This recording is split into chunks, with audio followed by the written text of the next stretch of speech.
Hey y'all, welcome to my YouTube channel. My name is Tammy Arrington. I'm the owner of Tammy A1 Consulting. And we're going to talk about public service loan forgiveness today. We have a lot of borrowers right now who are just trying to get out of the student loan system who qualify for public service loan forgiveness. So we're going to talk about public service loan forgiveness, and we're also going to talk about public service loan forgiveness buyback. So that way, if this is the route that you are taking to get your student loans forgiven, then you know exactly what you need to do. The information I'm going to provide to you today is for information and educational purposes only. All of the information is going to be directly from the student aid website where you can go and actually look at it yourself. All right, let's get started. So let me go ahead and share my screen. We're going to start at the student aid website. So you can get to this information just by going to studentaid.gov. All right. And what you can do as soon as you get to studentaid.gov is just go under loan forgiveness, and then you are going to go to public service loan forgiveness. Okay. And this is where you'll be able to apply for PSLF or to just read the information about public service loan forgiveness. So we know right now, if you are someone that qualifies for public service loan forgiveness, there is an executive order right now. And basically, what this executive order, although there has not been any changes towards public service loan forgiveness, we do know that the administration is trying to change what is a qualifying employer under public service loan forgiveness. But as of today, June 12th, 2025, there has not been any changes to the program. Now, of course, there has been changes to the repayment plans, but the program within itself, there has not been any changes. Now, if you are someone or you're not sure if you qualify for public service loan forgiveness, the first thing you need to do is to get the EIN number for your employer and go to this help tool here. What it does is allow you to search for qualifying employers. And it's real simple to do, really, really quick. So that way you can determine if your employer qualifies for public service loan forgiveness. So once you click there, you're going to hit search, but just make sure that you read over all of the information here because it lets you know about what the search tool is about. And then as far as if the employer comes up as an employer that is not there, what things you can do. So this is where you just put the EIN number, and just for the sake of searching, because you don't have to apply necessarily or certify the employment at this moment. You just want to see if you work for a qualifying employer. Is you're going to plug that EIN number right here. And you can usually find your EIN number on your tax documents. Some people have been able, I've worked with people who've been able to find the EIN numbers online. But that is one way that you can find it. If you have tax documents, plug that EIN number. If it's your current employer, you're just going to click there. And then that way you'll be able to hit the start date. And mind you, just for the sake of searching, doesn't have to be a actual, a pinpointed date. We just want to be able to search to see if it's a qualifying employer. Once you do that, you're going to hit that search. And what's going to happen is it's going to tell you if your employer is a qualifying employer for the purposes of public service loan forgiveness. Now, we do get some employers who you put the EIN number in, and the information may still pop up as the Department of Education is unable to find the employer, or the employer is not one that is certifiable. But when you read over the information for PSLF, it tells you the information may not always be correct. So if you believe that you work for a qualifying employer, the system will still allow you to certify the employment. So I would say you should continue. If it comes up and you know that this employer should be one that is a qualifying employer, go ahead and continue with certifying the employment and let the Department of Education, do with the information from there. All right, so let's go back. All right, but that's how you certify. I'm sorry, that is how you find out if you work for if your employer is one that participates in the program. Okay. Now, here it tells you who should complete this form, how long it'll take, and what do you need. So you've already got the EIN number for the employer, so you already are aware your employer is one that qualifies. So what that means for you now, since you know that you work for a qualifying employer, then we need to know what the program is all about and and also how to certify the employment. So I'm just going to go back here to the beginning to loan forgiveness. Oh, my mouse is acting crazy. I'm going to go to public service loan forgiveness again.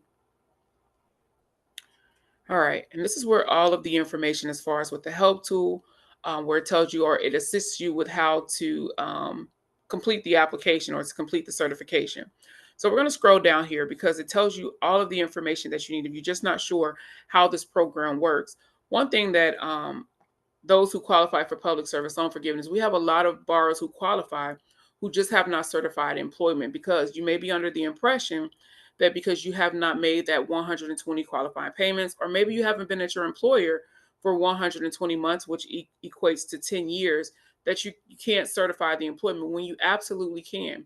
If you are working for a qualifying employer, it is best to certify that employment once you start working for them. So once you start working for that employer, go ahead and start certifying the employment So that way, you'll be getting all of your certifications, and it's easier that way. So when that time does come for you to submit the application, meaning you've met that 10 years of employment and 10 years of qualifying payments under a qualifying plan, that you don't have to go back and certify. This is what a lot of borrowers are dealing with right now. They're having to go back in time, certify employment. It's just a lot.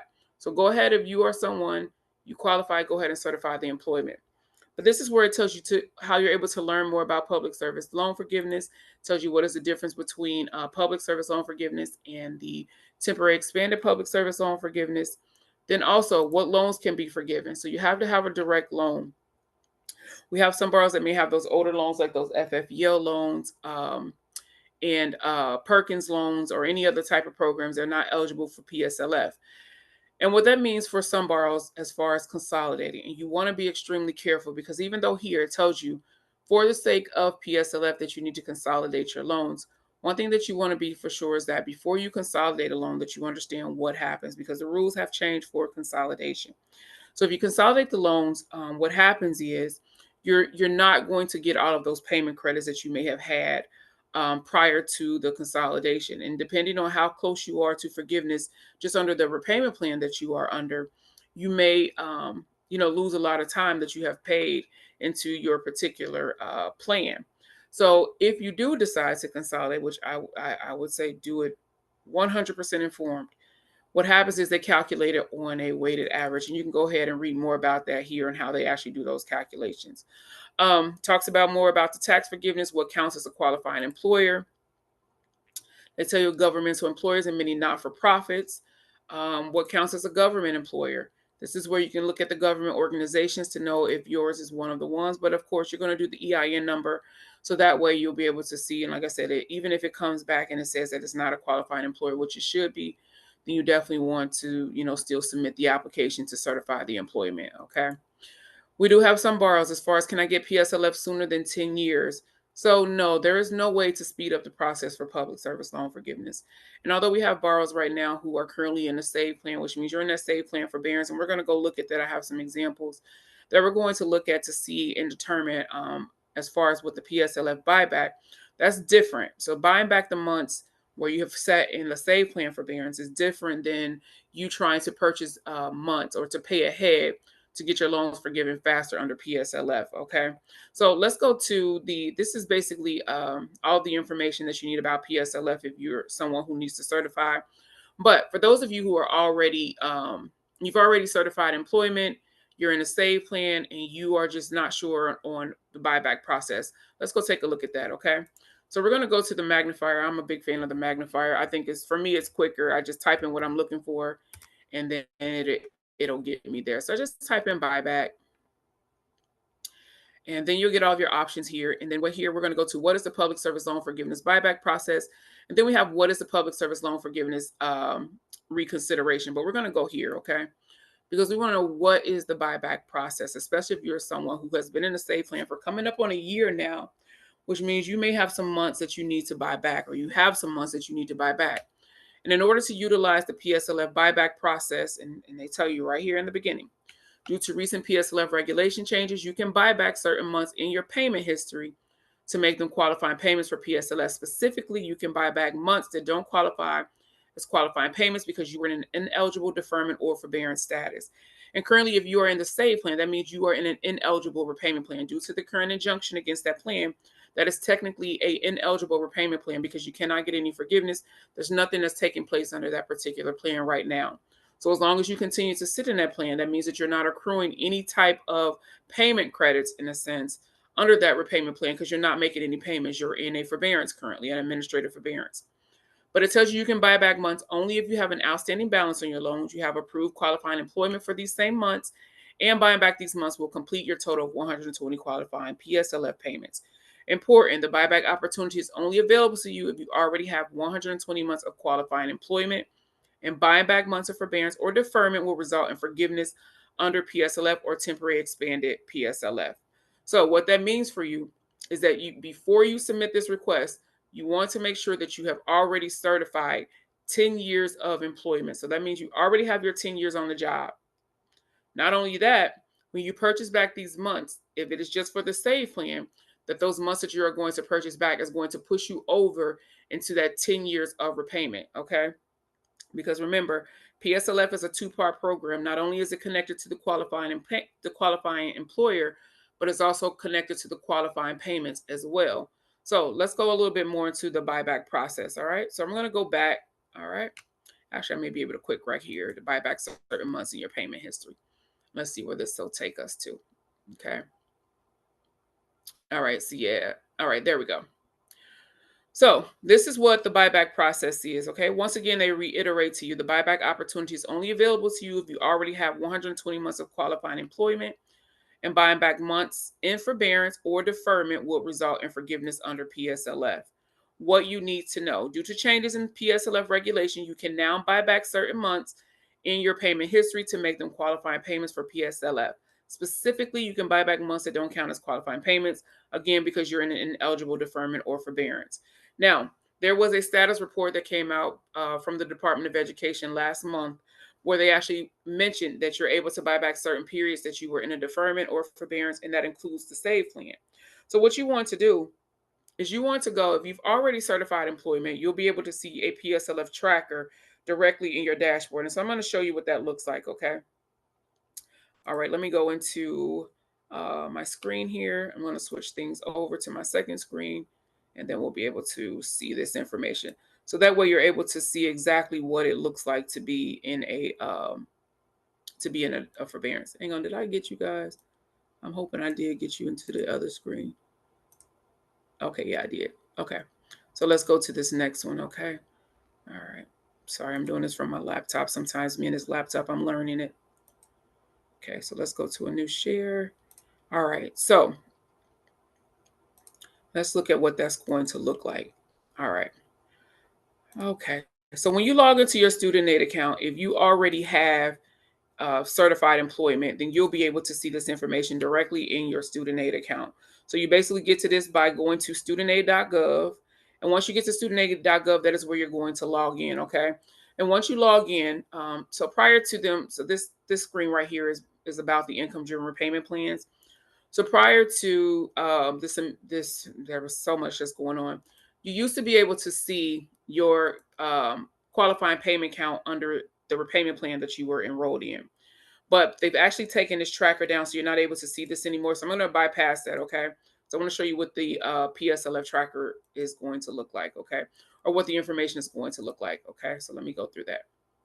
So once you get to the PSLF tracker, like I said, you'll be able to see this information here. And what it's going to look like, let me show you the very first one. Sorry, I didn't put this in organized form. Oh, wait a minute. Let's go back. Let's go back. I didn't organize my slides here. I'm still working on to do my class. But once you get to the payment tracker, what you're going to see is there's going to be 3 options at the top. Hang on, let me see. Did I put it here? Okay, let's see. Nope. Okay. Well, I didn't put the picture up in here yet, but it's fine.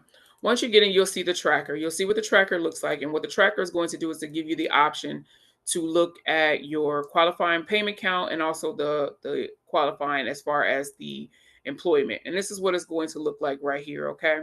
So you'll be able to see the payment count. So you'll see the qualifying for public service loan forgiveness. Then you'll also see if there's any type of employment that needs certification, you'll be able to see that information there. But what you're going to do is you're going to click on view, because what's important to know, because we need 120 qualifying payments. We also need 120 months of qualifying employment.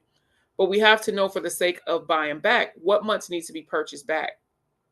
So when you click on view, once you get to the payment counts, once you click on view, it's going to show you all of the loans, and not only just the loans, but also the month and the year for which ones are qualifying. Then also it'll show you the ones that are not qualifying or ineligible.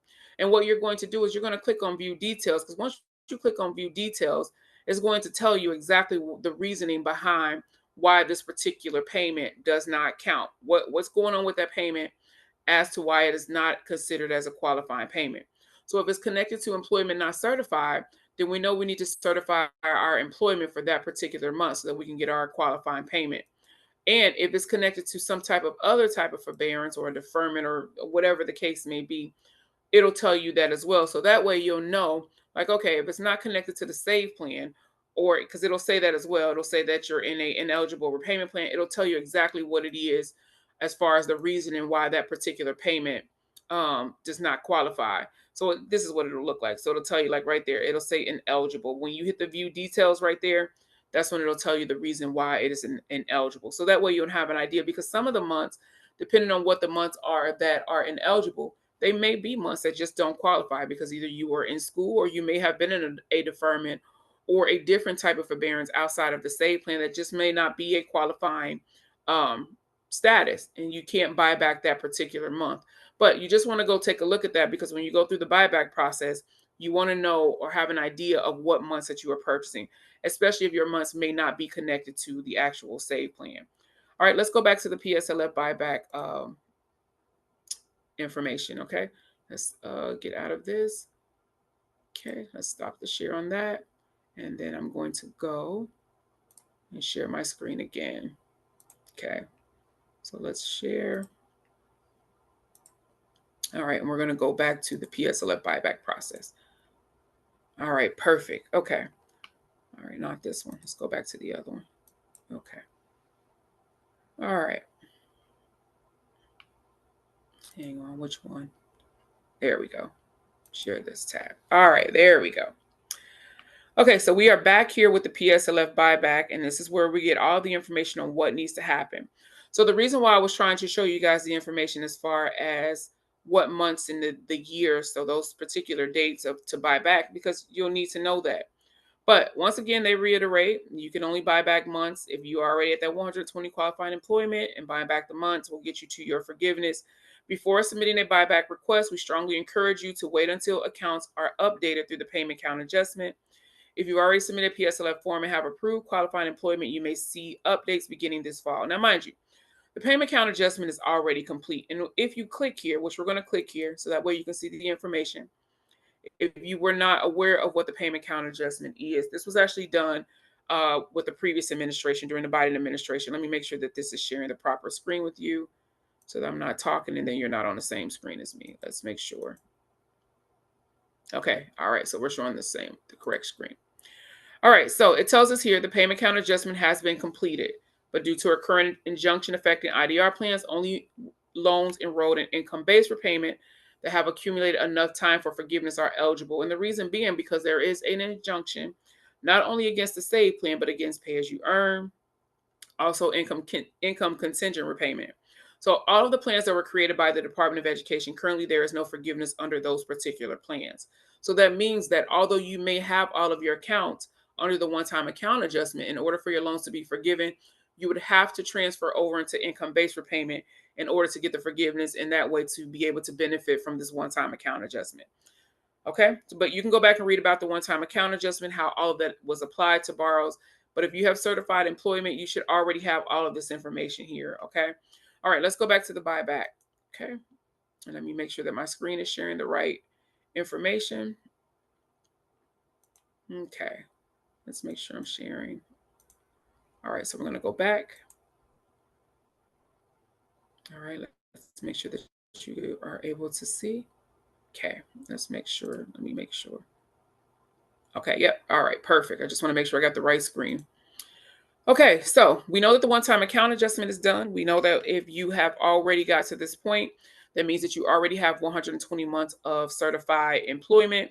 And this is more or less that chart. So like I showed you through my screen where I was showing you all of the ineligible days, how to look at your qualifying payments. This is basically what this is. So you're going to go back, and when you go back and you view the information, and you're only going to be able to see this if you have already certified employment. That's the only way you're going to be able to see the tracker. If you have not certified employment, then you will not see a tracker. So you have to certify employment.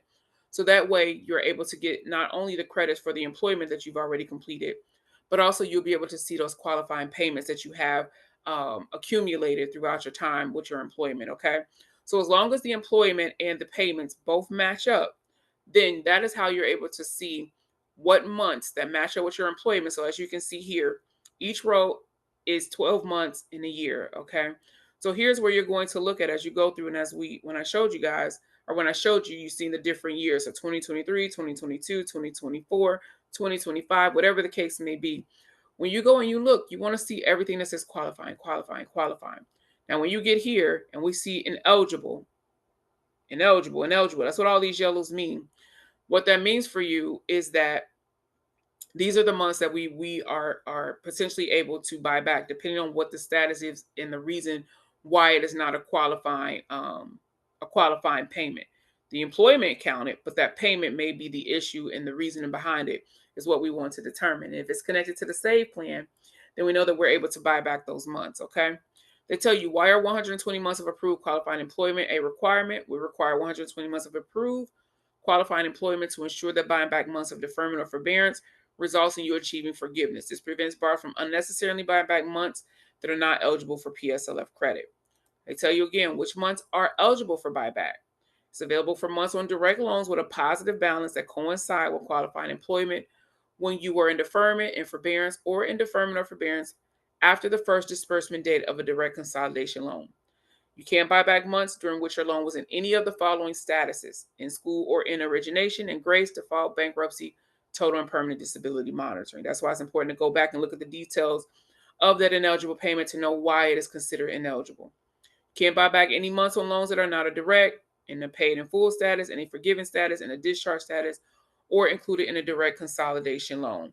So we know that if you've paid off the loans, or if the loans are forgiven or discharged, there's nothing to be forgiven or to be discharged. So you wouldn't necessarily need to buy back anything. Okay. How is the buyback amount determined? This is where a lot of borrowers right now have to make the decision. Once you are putting in a request to buy back months, is this something that you can be able to afford? Because there's a time frame that you have in order to buy back these months. So the buyback amount depends on what your payment amount likely would have been during the deferment or forbearance for the months you're buying back. If you were on an IDR plan immediately before or after the months you're trying to buy back, if the deferment or forbearance was less than a year in length, we'll use the lower of 2 monthly IDR payments for the months before or after the time in deferment. So that's important to know. So if you were on an IDR plan immediately before or after the months you're buying back, which means a lot of borrowers, the plans that you were in before, which would have been either the save plan or another repayment plan, but majority of borrowers have been in the save plan for almost a year now. So if they're going to do the calculations off of that, or if they're going to do it off of repay, which was the plan that save replaced, then that most likely is what they'll calculate the payments off of, if they don't utilize the save plan. But for some borrowers, I mean, it was sort of around the same amount, a little bit, probably a little bit more, but not too much more that I've been seeing as far as what repay. But that's most likely how they'll do it. I'm not, sure, of course, but this is what I mean. If that was the repayment plan that save replace, I mean, okay, but it's basically connected to the plan that you were on prior to, or one that you were immediately on after your forbearance ended. Okay. If you are not in an IDR plan before or after the month you're buying back, we'll request tax information for the calendar year to determine the amount that you would have paid under an IDR plan. If your deferments or forbearances cross over multiple years, then we'll need your tax return information for each year. So what that means for you, if you were not in an income-driven repayment plan, that means they are going to base it off, because income-driven repayment plans are based off your income and family size. So that is why they are going to need tax information to see what your income and what your family size was during that time frame, during those periods that you are requesting to buy back. If you are not required to file a tax return for that period of time you're requesting to buy back, informing us of what your family size was for, they're going to need information, a statement informing them of what your family size was for that period. Your payment amount will be based on the lowest IDR amount you were eligible for at the time of the deferment or forbearance. If the 10-year standard payment is lower than your calculated IDR payment, then the 10-year standard amount will be used. If you don't send us the tax and family size information that we request within 30 days, will determine your buyback amount as what your payment would have been on the 10-year standard. Now, let's say that you want to do these calculations and you qualify for $0 a month under income-driven repayment plan. What that means is they'll proceed with processing forgiveness on your loan, and they'll send you the buyback agreement as no payment will be required. There are some borrowers who qualify for $0 a month. Depending on their income and family size, under an income-driven repayment plan, you could have a $0 a month payment, and all of those months that you're buying back would be at $0, and you don't have to pay anything. They tell you you must make an extra payment of at least as much as what you would have made under an IDR plan during the months you're trying to buy back. The amount required will be based on your income and family size at the time of the deferment or forbearance, not your current income and family size. Follow these steps to buy back months for PSLF. I can't stress the importance of making sure you follow these steps with your request. I have had multiple people who did not do step 4 and their request was simply sent back as an inquiry. So you just want to make sure you read everything. If you have follow these steps to buy back months. If you have any unreported periods of qualified employment, certify those by using the PSLF help tools to submit a PSLF form. First and foremost, certify your employment. Make sure that you have 120 months of certified employment. We already know that the payment count adjustment, the credit for that has already been completed. Once you certify that employment, the information that you receive should be updated. Now, I have had some who submit employment to certify their employment, and that payment count does increase. So either way, your payment count should be updated, and it'll let you know where you are, and if buying back those months will get you to that 120. Verify the months of deferment or forbearances you want to buy back and confirm you have approved qualified employment for the same months. You can do that through your PSLF tracker, like I showed you in the beginning, to line up everything. Submit a request through PSLF reconsideration. Include the following information in your request. So this is what a lot of borrowers have been missing. And mind you, all you have to do before you even click on this reconsideration, go ahead and highlight and copy this. So that way, when you get to your reconsideration request, all you have to do is just paste it in there. They want this language in there.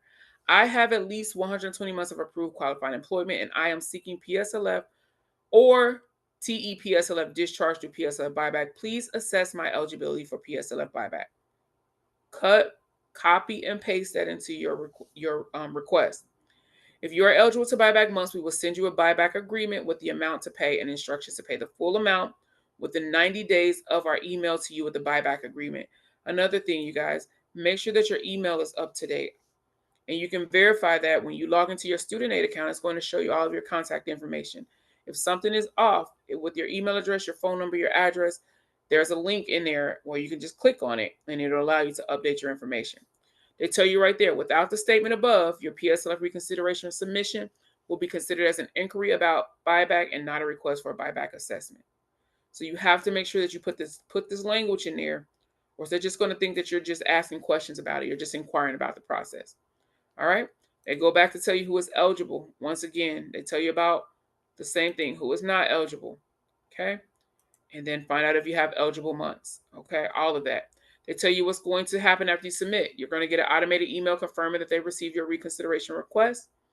We expect that many people request buyback, and each account review will need an in-depth analysis. You won't be able to check the status of your request, but we will respond to your request by email as soon as possible. Okay? Do I need to make loan payments while my application is being reviewed? What happens if my buyback is approved? They give you all of the information that you need. Should I contact my servicer? No, the program is managed by the Department of Education, not your loan servicer. If I'm working to pay back the amount of my buyback, do I still need to pay the amount that's currently due on my monthly statement? Yes, you are still responsible for your current student loan payment until the forgiveness is applied. Can I pay the amount in my buyback agreement in multiple payments? Yes. You can make multiple payments as long as you pay it in full within 90 days. And they give you more and more and more about what it is, okay? So make sure that you read this information about PSLF buyback. And good luck, you guys. Good luck with everything. Just make sure that you're reading all the information here and just utilizing what's available to you. Good luck.